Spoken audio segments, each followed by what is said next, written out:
High everyone, this is day 8 of my weight loss challenge.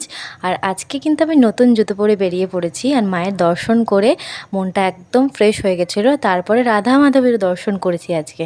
আর বাড়িতে গিয়ে কিন্তু আমার খুব ঘুম পাচ্ছিল বলে আমি আজকে কিন্তু একটা স্ট্রং ব্ল্যাক কফি খেয়েছি। ব্ল্যাক কফিটা এতটাই তেতো ছিল যে আমার কিন্তু ঘুমটাও কেটে গেছে, আর যত রকম টায়ার্ডনেস ছিল সব কেটে গেছে।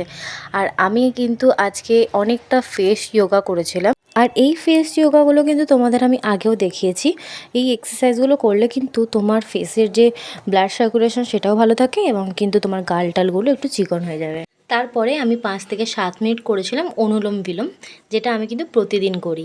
আর তারপরে আমি কিছু ফ্রি হ্যান্ড এক্সারসাইজ করেছি। হ্যাঁ, বেশি এক্সারসাইজ আমি এখন করছি না। ঠিক 15 ডেজ কমপ্লিট হয়ে যাওয়ার পরে কিন্তু আমি এক্সারসাইজগুলোকে একটু হার্ডে নিয়ে যাব, কারণ আমার একটু পায়ের প্রবলেম আছে, তাই ডাক্তার আমাকে বারণ করেছে। আর আজকে সিম্পলি কিছু বানাতে ইচ্ছা করছিল না, তাই 10 টাকার কেলগস কিনে নিয়ে এসে দুধ দিয়ে খেয়ে নিয়েছি, নো সুগার। কিন্তু আজকে মা রান্না করেছিল ডিমের পাতলা ঝোল আর ভাত। আর তারপরে আমি কিন্তু আজ বিটরুট দিয়ে এরকম পিঙ্ক কালারের একটা ইয়োগার্ট খেয়েছি। তাতে মা পরোটা করেছিল বলে মাত্র একটাই পরোটা খেয়েছিলাম। তো ভিডিওগুলো কেমন লাগছে অবশ্যই জানিও। টাটা।